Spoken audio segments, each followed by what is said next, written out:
La entrevista a la carta, en diálogo directo con los protagonistas de los hechos. Doctor Verde Soto, muchísimas gracias por acompañarnos en Notimundo a la carta. Buenas tardes. Buenas tardes, gusto estar contigo. Doctor, usted remitió a la Fiscalía un primer informe en el que consta una lista de aportantes a la campaña de Movimiento Alianza País y que fue cruzada con datos del Servicio de Rentas Internas. ¿Qué información obtuvo en ese cruce de datos? Mira, el cruce realmente es algo más amplio. Implica las cuentas de campaña, las cuentas del Partido País, algunos datos que pudimos obtener del Servicio de Rentas. Estamos esperando los datos más generales y digitales. Cuenta también con algunos datos, fundamentalmente del banco de datos que nos prestó La Fuente y Mil Hojas, y también algunos datos de Arroz Verde versión 3. Todo esto cruzado nos permitió tres tipos de conclusiones, entre varias, ¿no es verdad? Tal vez la más importante es qué respaldo patrimonial y personal tenían cada uno de los donantes más importantes, sobre 10,000, sobre 20,000 y hasta $70,000 a país. Y nos encontramos que en general no había un respaldo patrimonial. Eran en total 78 contribuyentes, ¿verdad? Serán 78 contribuyentes de estos 3 grados, ¿no es verdad? Y de ellos tenían diferentes grados, quienes aportaron hasta $10,000, sobre 20,000 y hasta 70,000 o sobre 70,000.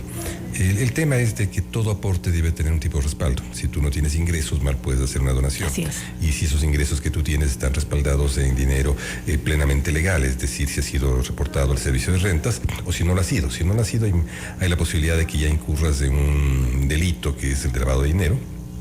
Y en los otros casos puedes llegar a esa conclusión siempre y cuando hayas hecho donaciones que no tienen respaldo patrimonial. Si, por ejemplo, tú tienes respaldo a una empresa que está quebrada, obviamente no hay de dónde se produzca este respaldo. O puede ocurrir temas como el que acabamos de esta mañana terminar de investigar, que fue, por ejemplo, el caso de la señora Carmen Leger, me parece que es su nombre, una señora argentino-venezolana, que estuvo a su cargo una empresa en la cual se ha comprobado que hubo lavado de dinero, hubo lavado de dinero que venía a través del sistema Sucre de Venezuela, y que en el año 2012, cuando se hace la investigación, nuestra investigación es 2013, pero los datos se remiten a 2012 como respaldo.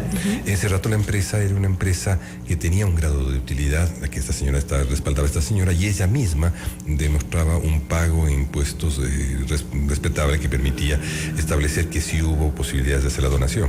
El año 2013 esta empresa cayó ya en observación de SRI. Nosotros no pudimos investigar aquello porque no estábamos. Sin embargo, esta es una empresa que ha sido detectada como lavadora de dinero. Es un caso los que tenemos, pero hay muchos otros, ¿no es verdad? De estos 78 contribuyentes que son, me imagino, empresas, personas naturales, de todo tipo. Solamente personas. Solo personas. Son empresas están prohibidas en Ecuador. Pero de esta señora está atrás esta empresa que justificaba sus... Tú tienes que saber siempre que hay alguien que respalda aquellos gastos que hacen en términos personales. Así es. De estas 78 contribuyentes, ¿qué porcentaje no contaban con ningún tipo de respaldo del dinero que aportaron? La mayor parte de los donantes que hemos recibido no contaba con respaldo.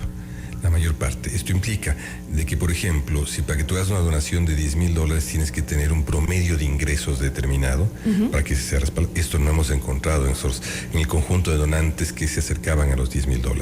Hemos encontrado otros casos en los que formaban parte de pools de donantes, es decir, una vaca de donantes, digámoslo así, pero no especifican cuánto donaba cada quien. Consiguientemente no hemos podido todavía determinar si efectivamente había esa posibilidad.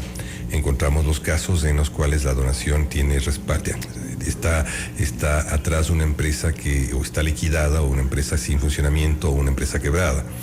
En los casos que tiene sobre 70,000. Y tenemos otros casos de distinto tipo, por ejemplo, en los cuales tienes empresas que ya están implicadas en el tema de Arroz Verde. Es decir, que además de todo el proceso de implicación en Arroz Verde, estas empresas estuvieron detrás de donantes personales, sean que eran gerentes o sean que eran propietarios, etcétera, de donantes personales a país en determinados montos.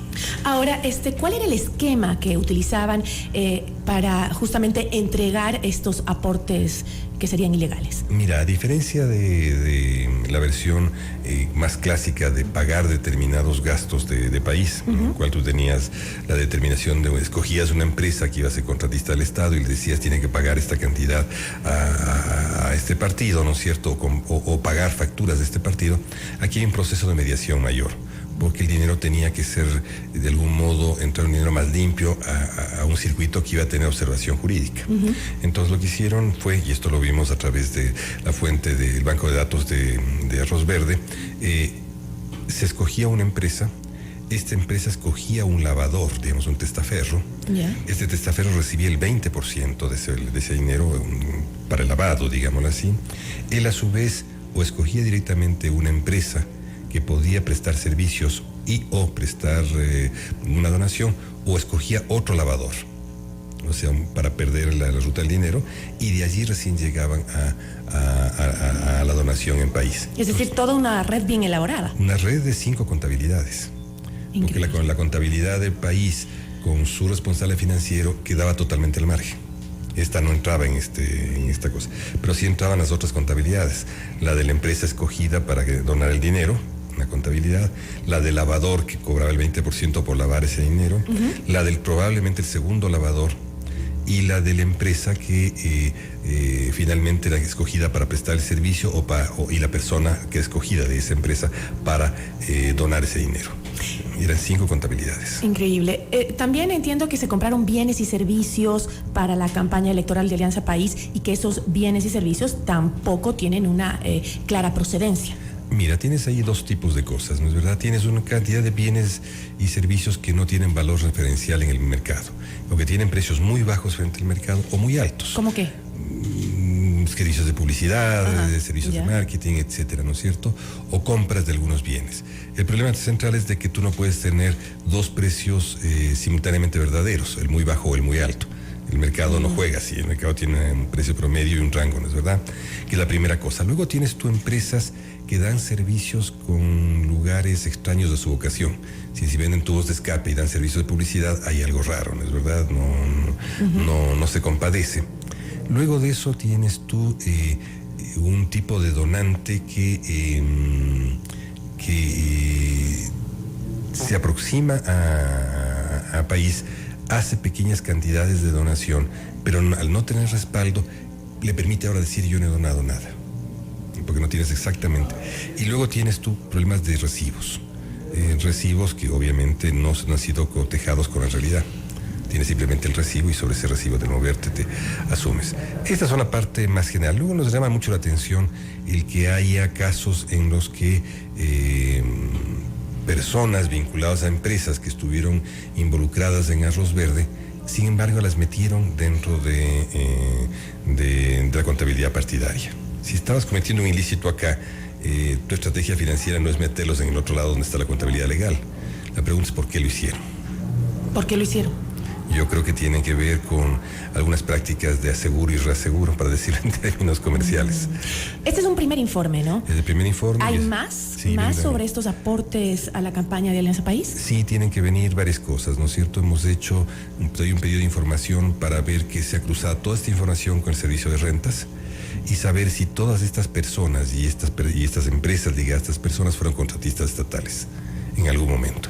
Porque por ahí nos puede aparecer otro tipo de contrato que no hemos encontrado hasta ahora, que es el relativo a las prefecturas u otras entidades públicas que también pudieron haber hecho donaciones poniendo sobreprecios en algunos contratos empresariales. Todo esto hay que verlo. Entonces estamos en esta segunda etapa y luego viene la expansión de esta metodología. Este rato está formulándose con una metodología que ayer la enviamos a los diversos estamentos provinciales del Consejo para que sea utilizada también en la observación de los 20.000 informes económicos que hay que trabajar ahora. Son 20.000 los informes de la campaña pasada. Entonces tienes necesidad de tener mucha más precaución, acuciosidad y sobre todo asumir la experiencia para que no se repitan los mismos errores de falta de acuciosidad o permisividad que ocurrió. Ahora entiendo por qué su respuesta cuando le pregunte cómo está.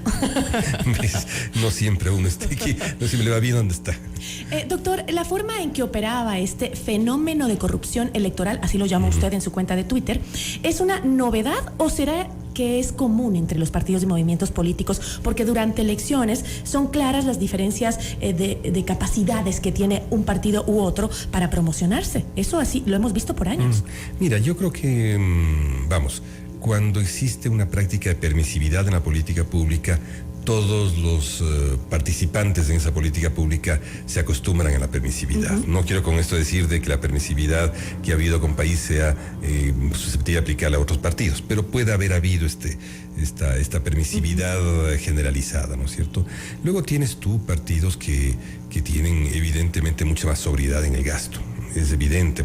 Luego tienes tú partidos que tienen mucha más donación en especie popular. Me refiero a partidos que tienen regambre en el campo, por ejemplo, tienen donación de productos, etcétera, de que no puedes pensar que por allí pueda haber lavado de activos, porque no los hay, ¿no es cierto? Ni lavado de bienes, tampoco no los hay.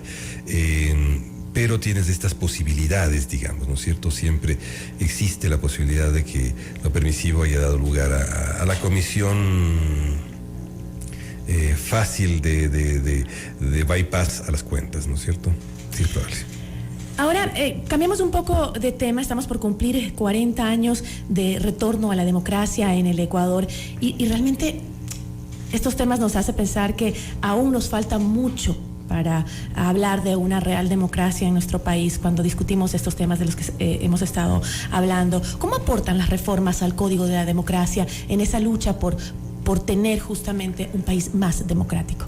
A ver, yo creo que fundamentalmente, y te agradezco el juntar las dos preguntas en una, es un tema complejo, ¿no es verdad? La democracia es un acomodo permanente de instituciones. Y la inteligencia democrática consiste en acomodar esas instituciones para darles flexibilidad sin que se rompan y darles movilidad sin que sean inflexibles.